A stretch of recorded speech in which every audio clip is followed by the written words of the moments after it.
성령님 좋은 아침입니다. 이 시간 성령님을 초청합니다. 오늘도 내 안에 오셔서 하나님을 기쁘시게 해드릴 것을 소원하게 해주세요. 오늘 말씀을 통해 구체적으로 무엇을 해야 할지를 깨닫게 해주세요. 깨달은 것을 삶 속에서 실천할 수 있도록 도와주세요. 아멘. 오늘 함께 나누실 하나님 말씀은 창세기 31장 17절에서 42절까지 말씀입니다. 야곱이 일어나 자식들과 아내들을 낙타들에게 태우고 그 모은과 모든 가축과 모든 소유물 곧 그가 바단 아람에서 모은 가축을 이끌고 가나안 땅에 있는 그의 아버지 이삭에게로 가려 할세. 그때 라반이 양털을 깎으러 갔으므로 라헬은 그의 아버지의 드라빔을 도둑질하고 야곱은 그 거취를 아람 사람 라반에게 말하지 아니하고 가만히 떠났더라. 그가 그의 모든 소유를 이끌고 강을 건너 길르앗 산을 향하여 도망한 지 3일 만에 야곱이 도망한 것이 라반에게 들린지라. 라반이 그의 형제를 거느리고 7일 길을 쫓아가 길르앗 산에서 그에게 이르렀더니 밤에 하나님이 아람 사람 라반에게 현몽하여 이르시되 너는 삼가 야곱에게 선악간에 말하지 말라. 라반이 야곱을 뒤쫓아 이르렀으니 야곱이 그 산에 장막을 친지라.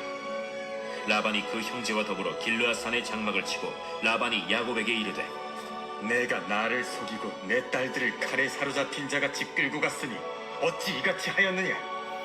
내가 즐거움과 노래와 붓과 수금으로 너를 보내겠거늘 어찌하여 내가 나를 속이고 가만히 도망하고 내게 알리지 아니하였으며 내가 내 손자들과 딸들에게 입맞추지 못하게 하였으니 내 행위가 참으로 어리석도다. 너를 해할 만한 능력이 내 손에 있으나 너희 아버지의 하나님이 어젯밤에 내게 말씀하시기를 너는 삼가 야곱에게 선악간에 말하지 말라 하셨느니라. 이제 내가 내 아버지 집을 사모하여 돌아가려는 것은 옳거니와 어찌 내 신을 도둑질하였느냐? 내가 생각하기를 외삼촌의 딸들을 내게서 억지로 빼앗으리라 하여 두려워하였음이니이다. 외삼촌의 신을 누구에게서 찾든지 그는 살지 못할 것이요 우리 형제들 앞에서 무엇이든지 외삼촌의 것이 발견되거든 외삼촌에게로 가져가소서. 야곱은 라헬이 그것을 도둑질한 줄을 알지 못함이었더라. 라반이 야곱의 장막에 들어가고 레아의 장막에 들어가고 두 여종의 장막에 들어갔으나 찾지 못하고 레아의 장막에서 나와 라헬의 장막에 들어가매 라헬이 그 드라빔을 가져 낙타 안장 아래에 넣고 그 위에 앉은지라. 라반이 그 장막에서 찾다가 찾아내지 못하매 라헬이 그의 아버지에게 이르되 마침 생리가 있어 일어나서 영접할 수 없사오니 내 주는 노하지 마소서. 라반이 그 드라빔을 두루 찾다가 찾아내지 못한지라. 야곱이 노하여 라반을 책망할세. 야곱이 라반에게 대답하여 이르되 내 허물이 무엇입니까? 무슨 죄가 있기에 외삼촌께서 내 뒤를 급히 추격하나이까? 외삼촌께서 내 물건을 다 뒤져보셨으니 외삼촌의 집안 물건 중에서 무엇을 찾아내었나이까? 여기 내 형제와 외삼촌의 형제 앞에 그것을 두고 우리 둘 사이에 판단하게 하소서. 내가 이 20년을 외삼촌과 함께 하였거니와 외삼촌의 암양들이나 암염소들이 낙태하지 아니하였고 또 외삼촌의 양떼의 순양을 내가 먹지 아니하였으며 물려 찢긴 것은 내가 외삼촌에게로 가져가지 아니하고 낮에 도둑을 맞았든지 밤에 도둑을 맞았든지 외삼촌이 그것을 내 손에서 찾았으므로 내가 스스로 그것을 보충하였으며 내가 이와 같이 낮에는 더위와 밤에는 추위를 무릅쓰고 눈붙일 겨를도 없이 지낸다이다.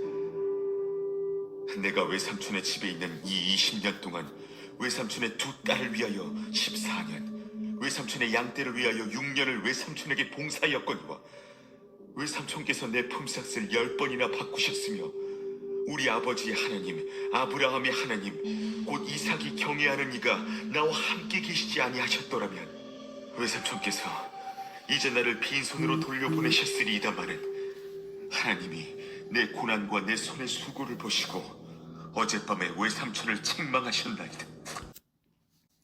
오늘 본문은 가나안으로 돌아가려고 하는 야곱과 그것을 못마땅하게 생각하는 라반에 대해서 증거합니다.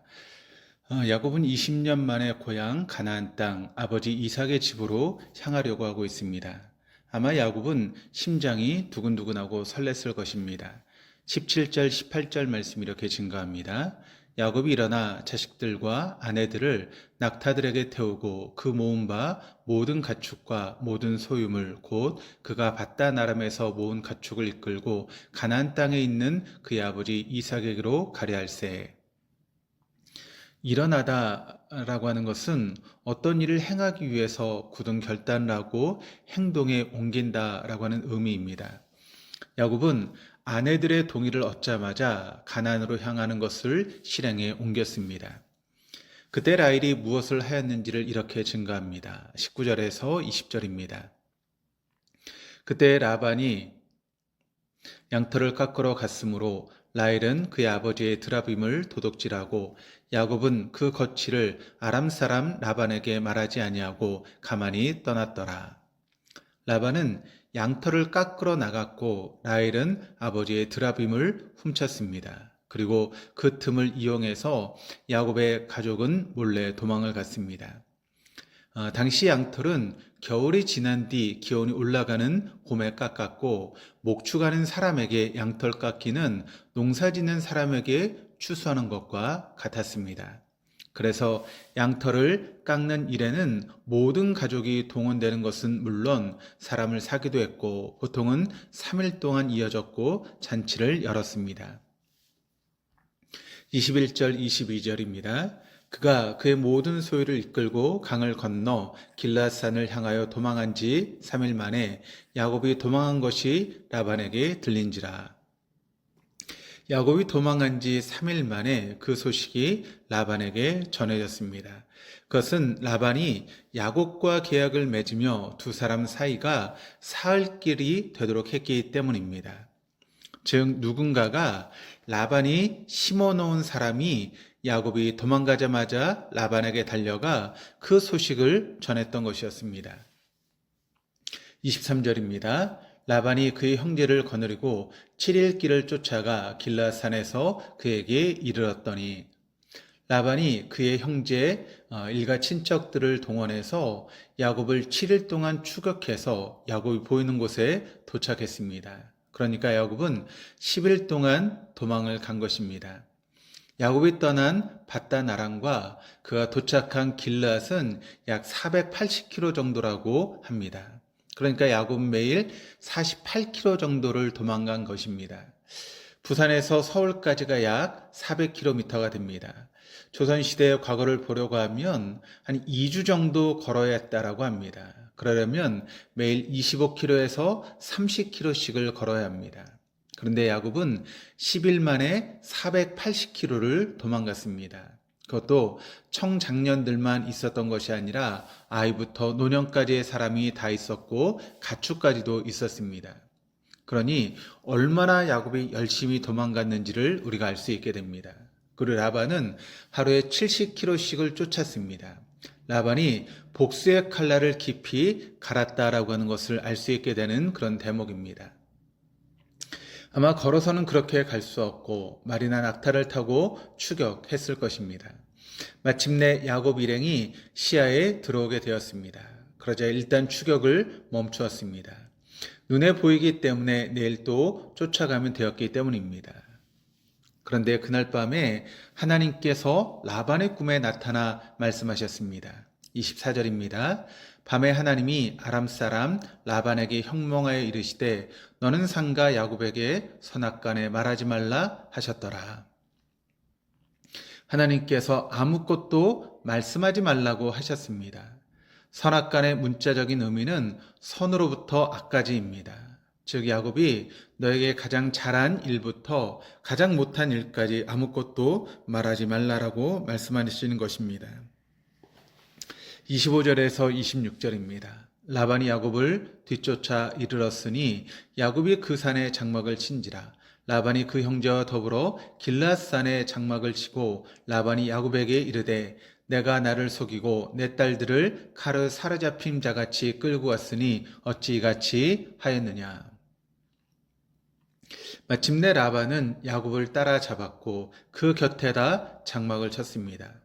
라반의 추궁 내용은 몰래 도망갔다라고 하는 것입니다. 라반은 야곱이 내 딸을 끌고 갔다며 소리를 높였습니다. 하지만 야곱은 라반의 딸들을 끌고 간 것이 아니라 자기 아내들과 함께 갔던 것입니다. 라반이 그렇게 말한 이유는 자명합니다. 라반은 자기 딸들이 야곱과 결혼한 것을 사랑의 결실로 보는 것이 아니라 자기 집에 일꾼이 하나 늘었다라고 보았기 때문입니다. 라반은 야곱이 자기 딸들을 가로 사로잡힌 자같이 끌고 갔다라고 했습니다. 그 말의 문자적인 뜻은 전쟁에서 패한 포로를 끌고 가듯이 갔다라고 하는 뜻입니다. 그러나 그것은 라반의 억지였습니다. 야곱이 라반의 딸과 결혼한 것은 14년간의 노동의 대가였습니다. 그러나 라반이 그것을 인정하지 않은 것이었습니다.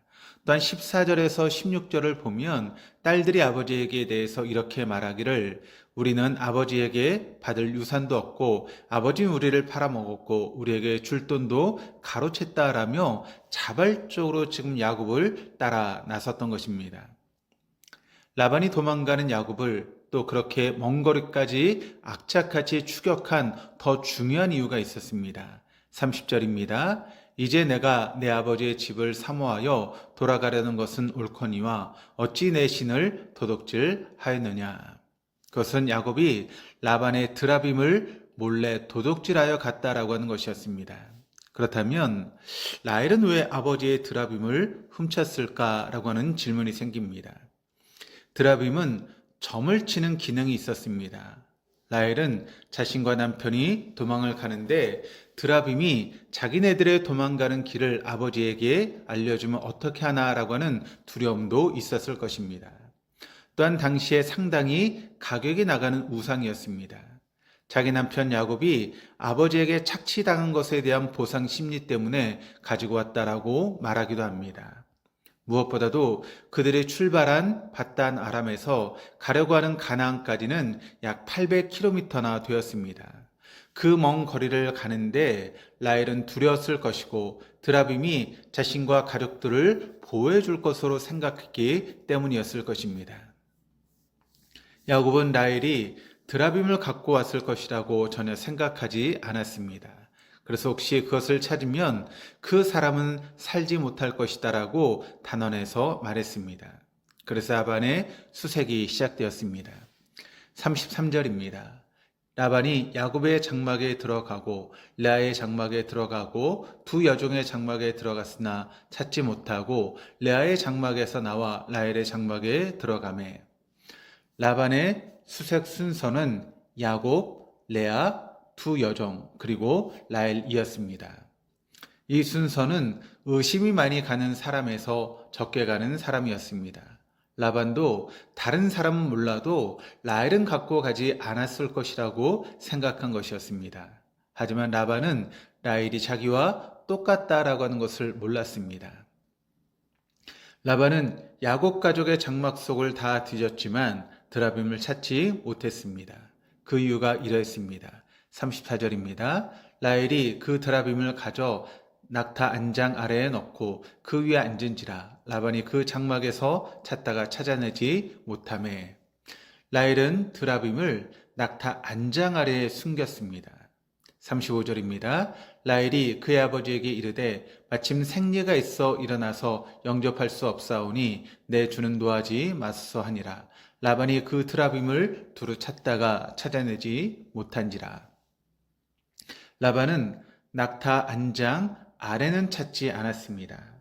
당신은 생리 중인 여성과 접촉하면 부정하다라고 여겼을 뿐만 아니라 그 여성이 잡은 물건도 부정하다고 여겼기 때문에 안장을 수색할 생각을 하지 않았습니다.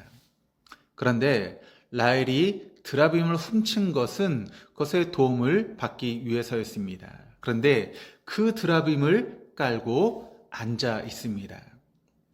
드라빔에게 신적인 능력이 있다면 그렇게 하면 안 되는 것이고 신적인 능력이 없다면 그것은 믿지 못할 것이 됩니다.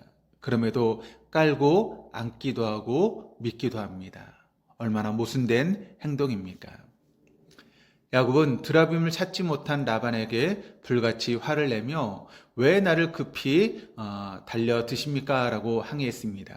그리고 자신은 외삼촌의 집에서는 아무것도 갖고 오지 않았다라고 했습니다. 그리고 지난 20년 동안 어떻게 살았는지를 이렇게 고백을 합니다.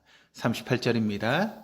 내가 이 20년을 외삼촌과 함께 하였거니와 외삼촌의 암양들이나 암년소들이 낙태하지 아니하였고 또 외삼촌의 양떼의 순양을 내가 먹지 아니하였으며 암년소나 암양을 낙태하지 않았다라고 하는 것은 양의 건강을 유지하기 위해서 최선을 다해서 돌봤다라고 하는 것입니다. 또한 순양은 젖과 새끼를 제공하는 암양보다 경제적인 가치가 작았습니다. 그래서 순양은 목자가 제사나 손님 대접을 위해서 임의로 한 마리씩 잡을 수 있었습니다. 근데 야곱은 그렇게 하지 않았다라고 하는 것입니다. 39절입니다.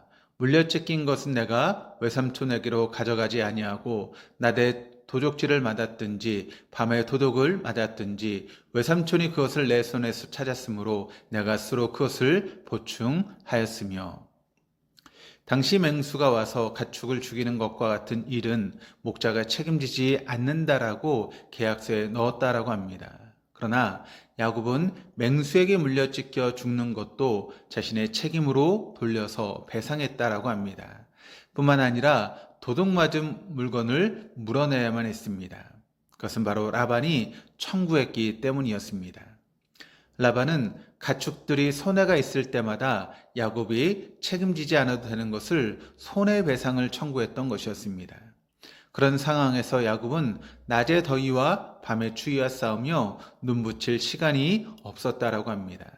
바탄아람은 아라비아 사막의 북쪽 끝에 위치했기 때문에 40도가 넘는 일교차는 야곱을 긴장 풀 수 없게 만들었던 것입니다. 그러나 이러한 야곱의 삶에도 불구하고 라반은 야곱을 제대로 대우해 주지 않았습니다. 마지막 42절입니다. 우리 아버지의 하나님, 아브라함의 하나님, 곧 이삭이 경유하는 이가 나와 함께 계시지 아니하셨더라면 외삼촌께서 이제 나를 빈손으로 돌려 보내셨으리다마는 하나님이 내 고난과 내 손의 수고를 보시고 어젯밤에 외삼촌을 책망하셨나이다. 야곱은 자신의 재산 축적을 하나님의 인도하심으로 돌리고 있습니다. 야곱은 자신의 모든 것을 하나님께서 보시고 알고 계셨다라고 하는 것입니다. 이 고백은 참 귀한 고백입니다. 주님께서 우리를 보고 계십니다. 그것이 우리의 용기이자 소망입니다. 그 주님을 향해서 눈을 드는 한날이 될 수 있기를 주님의 이름으로 축복합니다. 기도하시겠습니다. 하나님 아버지, 야곱은 외삼촌이자 장인인 라반의 집에서 두 아내를 얻기 위해서 14년, 그 후로도 6년 등 20년 동안 온 힘을 다해서 일했지만 라반은 야곱을 생질로도 생각하지 않았고 사위로는 더더욱 생각하지 않았습니다. 하지만 야곱에게 신과 소망이 되었던 것은 하나님께서 그 기간 내내 함께 하신 것이었습니다. 우리도 언제나 우리 삶의 자리에 함께하고 계시는 주님을 잊지 않게 하여 주시옵소서. 우리가 주님을 의식하고 있을 때에도 주님은 함께하고 계시며 우리가 주님을 의식하지 못할 때도 주님은 함께하고 계시는 것을 늘 새기게 하여 주시옵소서. 오늘도 그 주님과 동행하기 위하여 눈을 들어 주님을 바라보게 하여 주시옵소서. 감사드리며 예수 그리스도 이름으로 기도드립니다. 아멘.